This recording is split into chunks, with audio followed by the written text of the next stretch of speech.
Peace, peace, family.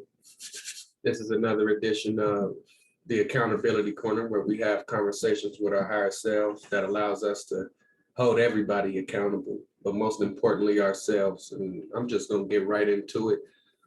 Um, Today is day 37 in my sobriety, and I know at this point in time, at least, I'm not necessarily doing numbers that are necessarily the easiest to count: 5, 10, 15, 20.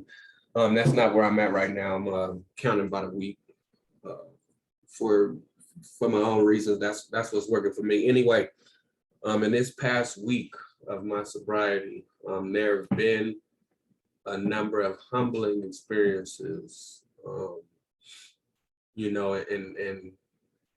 some of them are humbling for other reasons, and um, things of that nature. One of the most important things is that there was a young lady who I talked to, things of that nature. And I reached out to her early one morning, and I just asked her what she was doing, and she responded and said that she was hurting. And in my mind, there's a few different reasons why she could be hurting. And my first thought was my first thought. But ultimately, she ended up expressing to me that her daughter's father, a lot of people call it a baby daddy, baby mama. You'll notice that that's not really my thing. I like to refer to things in a different way, because it's not necessarily my baby mama, and that when you my baby mama, my baby daddy, that just sounds a little bit different when you say my daughter's father. Is I don't know, because it's just different for me. Anyway, she expressed to me that her daughter's father had passed away overnight, and that he has succumbed to the effects of his alcoholism. And I want to touch on a couple of things, just some things that I've dealt with in my in my dealing with alcoholism and things of that nature. And excuse me, I'm trying to make sure that I get some things set up at the same time. And I did want to set a timer to make sure that I'm not going too far today. And I may not reach that time limit even. But anyway, as I've been dealing with alcoholism, I've noticed that there are some misconceptions about what alcoholism is. There's some misconceptions about what it is that people that deal with alcoholism or any other type of substance-based addiction, what's being dealt with is not being properly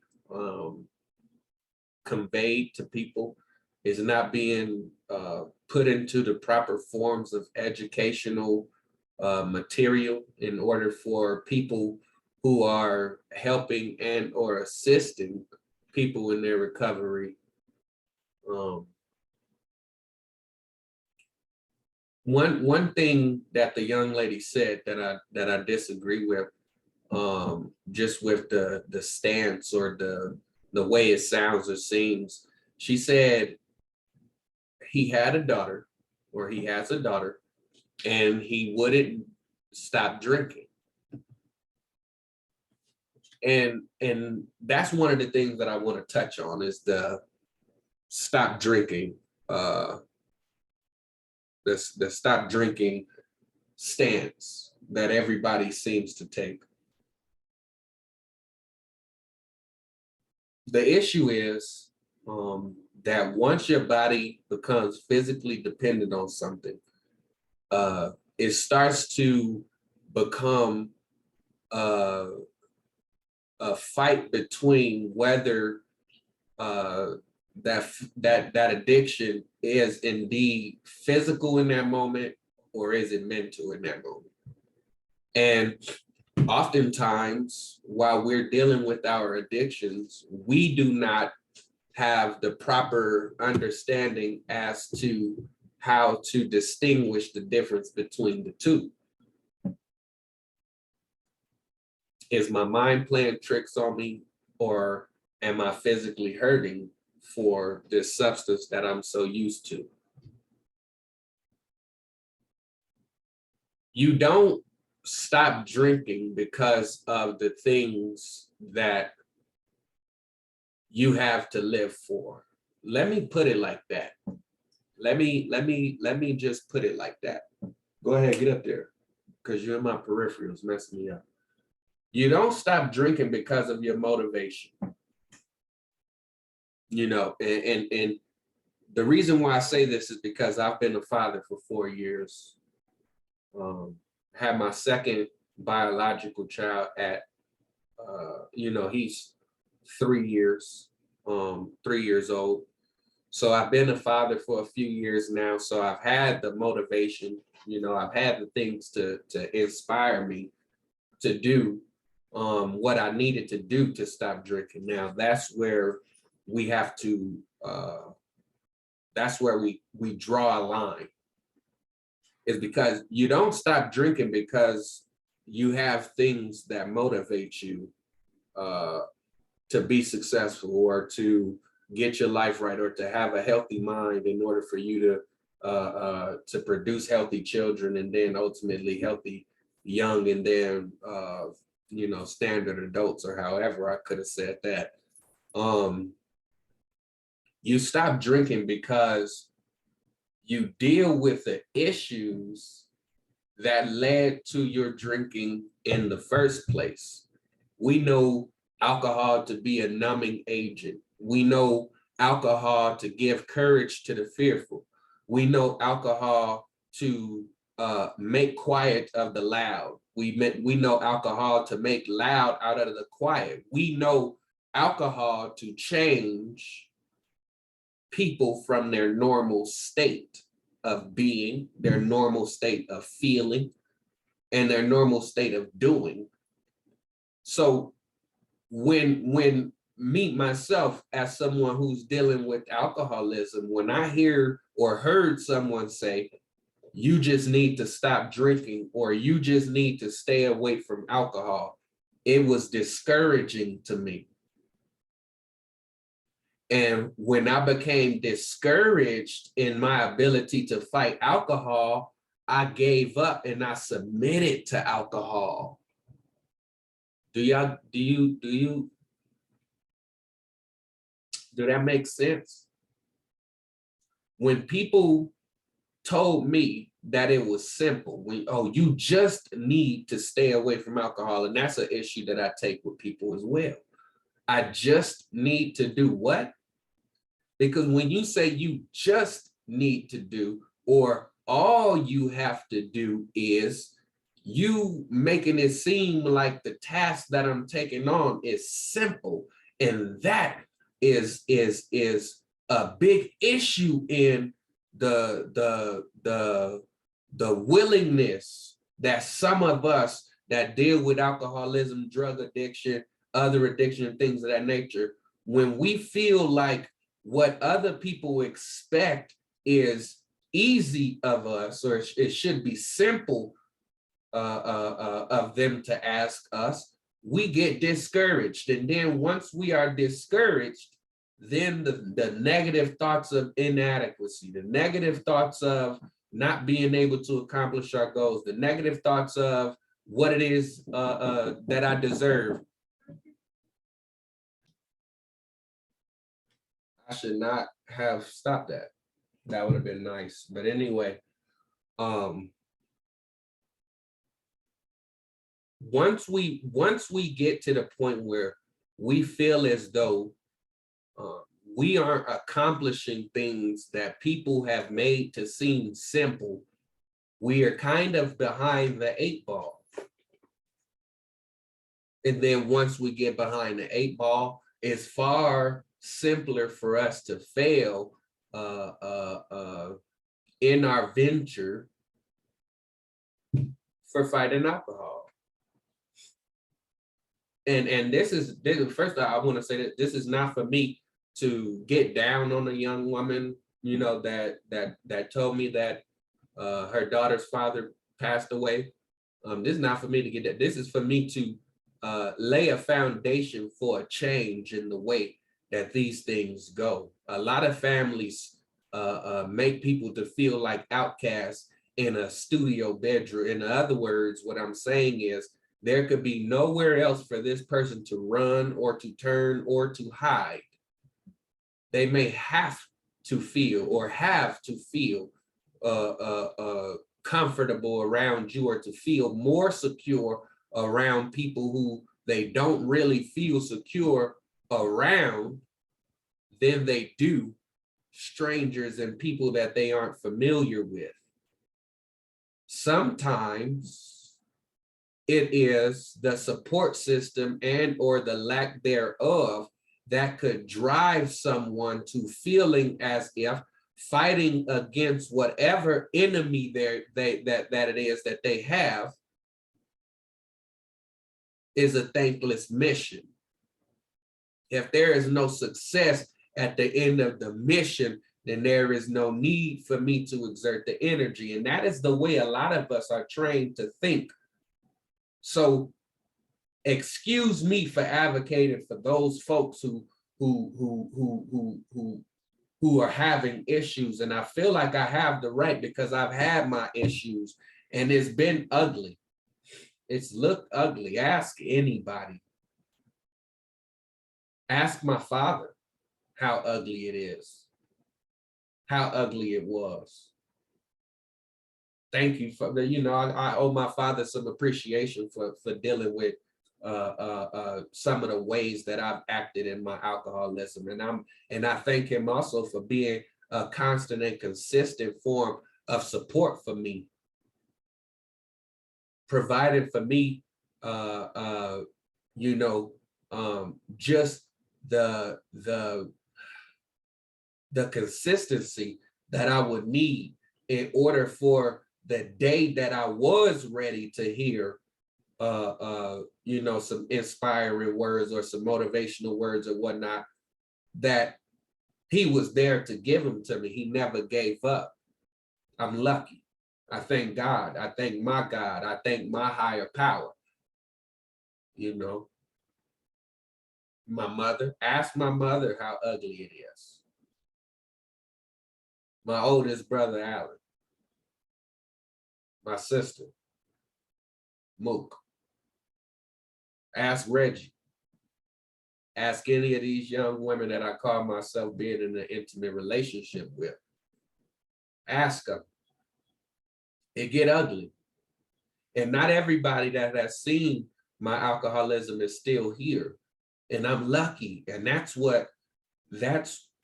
where, you know, the difference is between me and some of these other people. They need somebody. I need somebody even still now. I'm still fighting. It seemed easy, look easy. I'm making it look easy.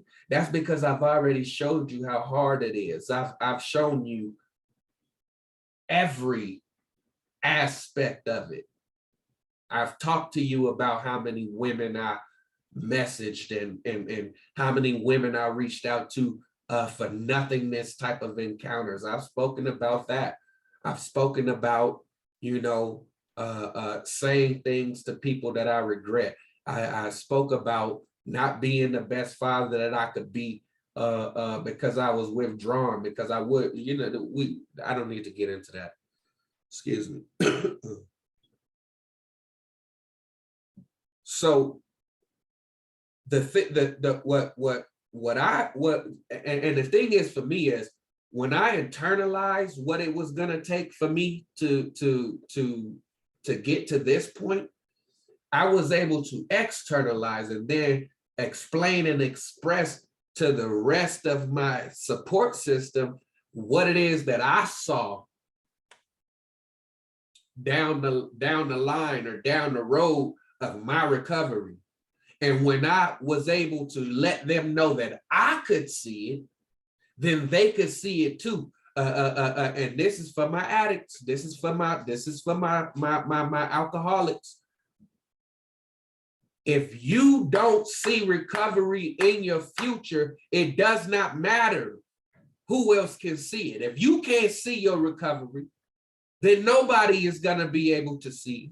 And it does not matter how pretty of a picture they paint for themselves as to what your recovery looks like. If you can't see a vision for yourself and you can't see a vision from them, you're not ready.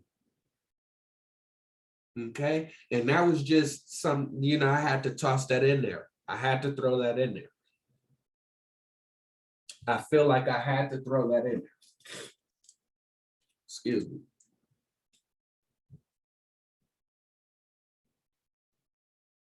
I feel like that was a must. Because there is a difference between being ready, wanting to be ready, and then being completely unready at all. So what I would like to see is people reaching out to experienced individuals to find out what it's like to support someone in recovering from their addiction. I would like to see people reach out to experienced individuals to see what it's like to be a person dealing with an addiction. I would like for this education to manifest itself in a proper form of support on a larger scale, because you hear about the family, but you hear about people having a support system. Do they have a substantial support system? Do they have the proper support system? Does this support system have the proper knowledge and the proper information to support said individual?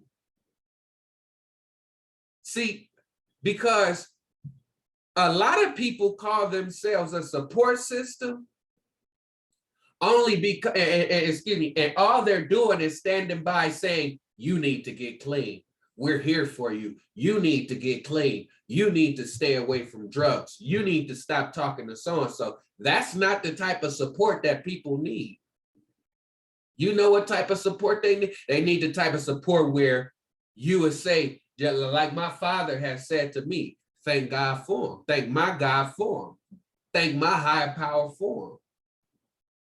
My father has expressed that he understands that some of the ways in which he went about fathering myself and the children raised with me was not always the right way, according to what he knows now. He recognizes that some of the things that he's done and said have been traumatic to us, and because we did not deal with them then, we're dealing with them now, and in turn, he's dealing with them now. That level of understanding and that level of acknowledgement where he's able to say that some of the things that he has done and said has led to us being in these positions that we are in, opened up a door for me where when I walked through, I was able to see life with the understanding of my father's humanity. When I understood that he was human, it helped me to understand the humanity in others, because if you know my father, I was just listening to this song earlier, no weapon formed against me shall prosper, say that God will stand by his word, right? So I like to believe that a godly man stands by his word. Excuse me, y'all. I'm still dealing with that darn sinus infection. My father sticks to his word. My father reminds me of certain character traits of the God that I understand. So if I'm able to understand a humanity in the most God-like figure that I had known at that point or that I know now, or however we slice that bread or split that hair, if I could see the humanity in him, then I could find the humanity in anybody. And once I found the humanity in anybody, or excuse me, in everybody, I stopped needing apologies.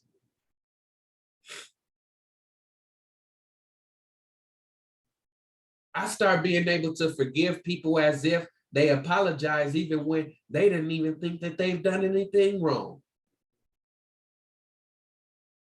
And then, you know, those feelings of people turning their back on you, or disappointment from the way that people behave, or feeling as if people have violated your trust or violated the loyalty of your relationship, whether it's familiar, intimate, or whether it's a friendship. You have to get to the point where you are able to forgive people so that you can operate with less weight on your shoulders. Okay? So when we go to support our friends, family, and even people we meet through these programs, when we go to show support, let us remember to remind people that there is a certain few things that you can do that can help to relieve yourself of the stress factors or the triggers that lead to alcoholic consumption.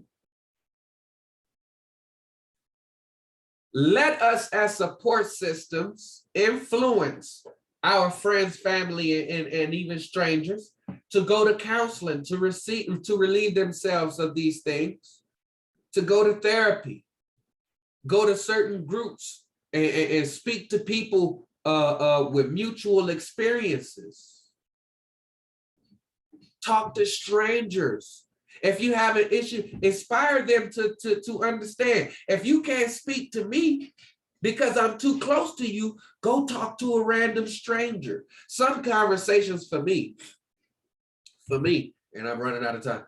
Some conversations for me are better had with people who know and understand and remember what I'm talking about. And then other conversations, for the sake of my healing, are better for strangers and people who will be amazed at what it is that I went through. Because somebody who was standing there, right there with you, they already believed that you went through it because they went through it with you, or they saw you go through it. But an absolute stranger sometimes will validate how crazy the situation is that you've gone through by simply responding or reacting as if they could not imagine themselves going through it. Can you get that?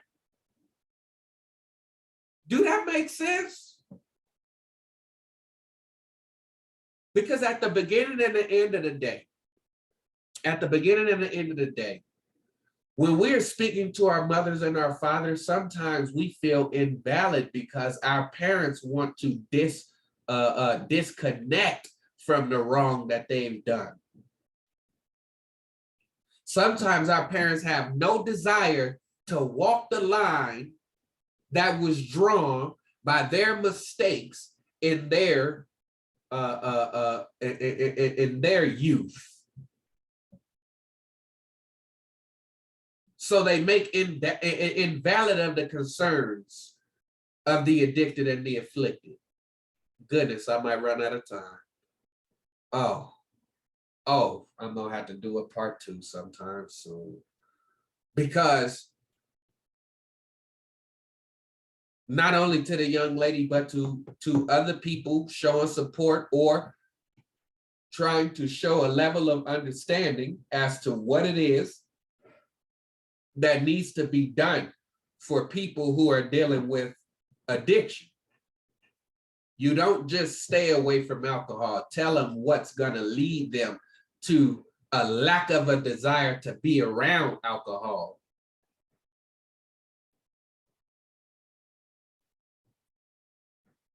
If you can't break down how to get to a certain place,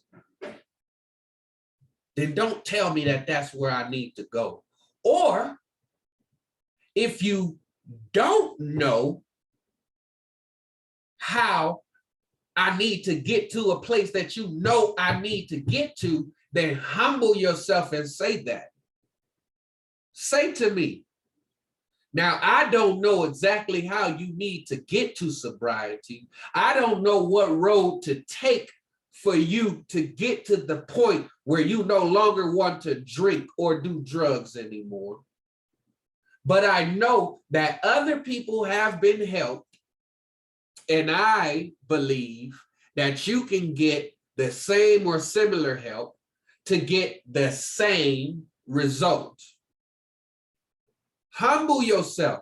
It's too many people coming at us in an arrogant fashion. Arrogance don't work for me.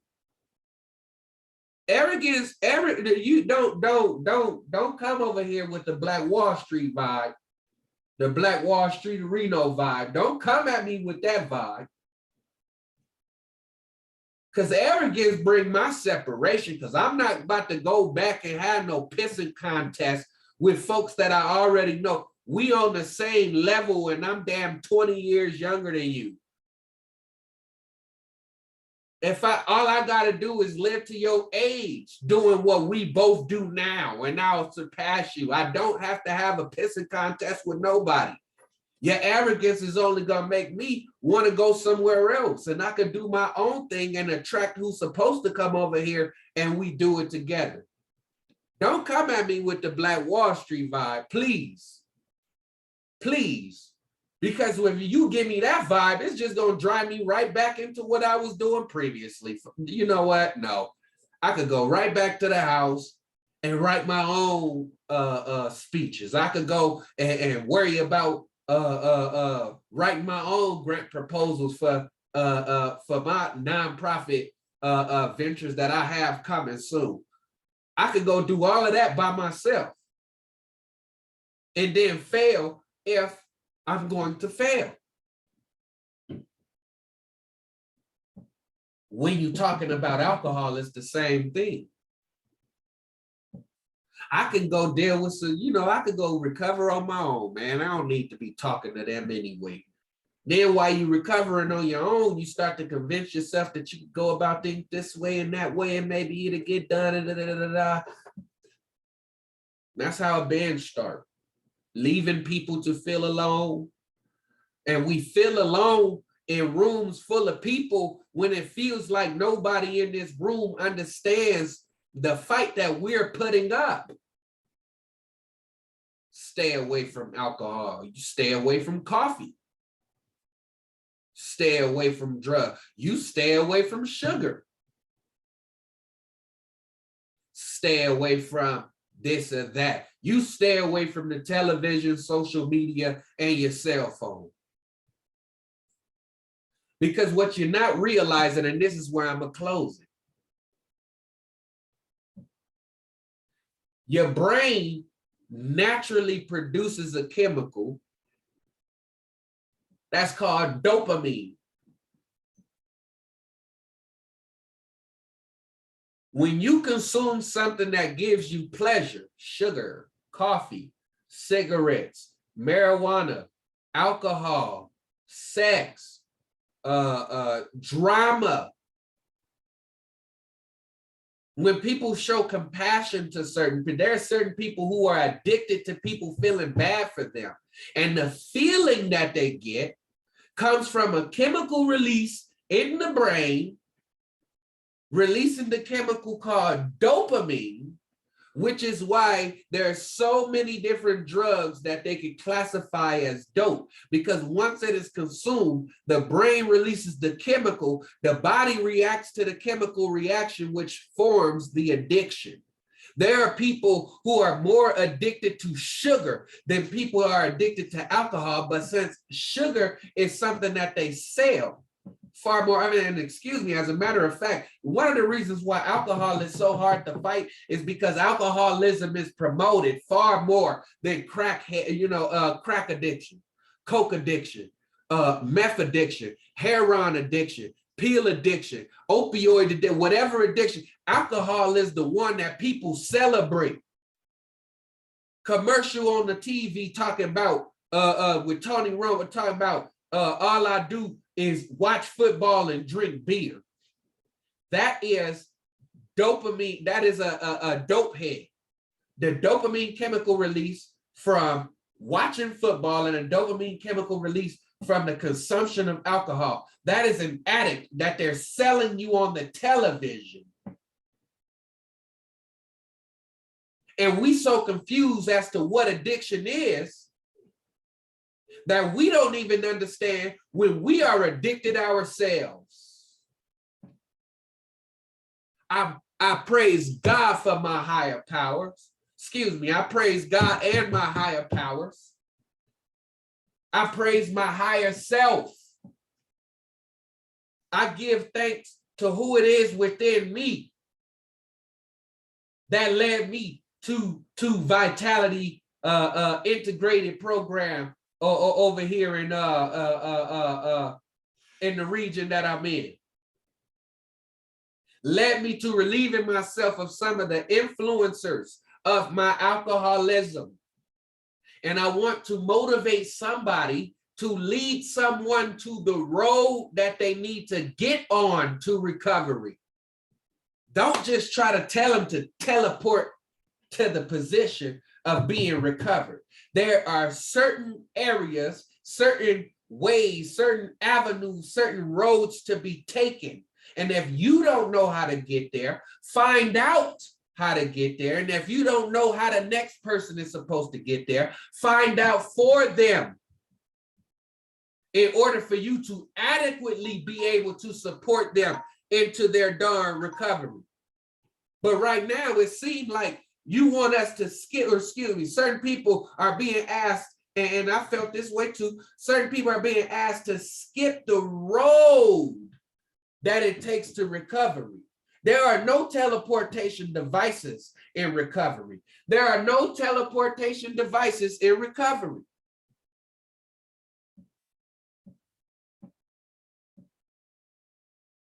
And if you can't properly lead me to the place that provides the vehicles for me to properly navigate this road to recovery, then I need you to go get educated.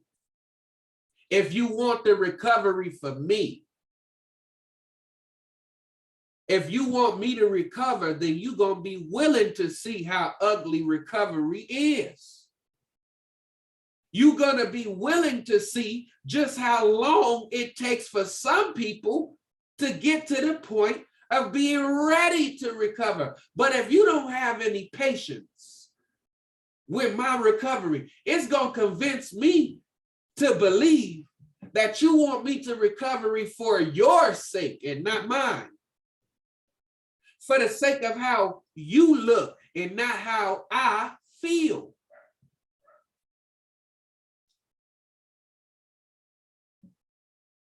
Let's learn. Let's learn how to be supportive.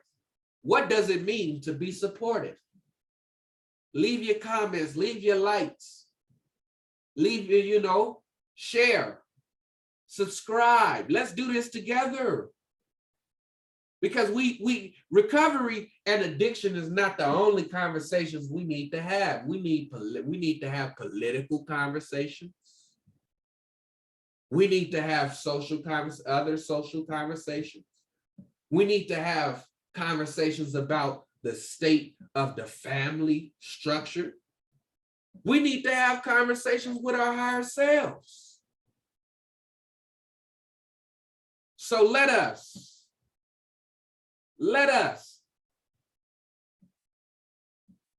come back. Let us join together here again. You know where we are. And you know why we're here.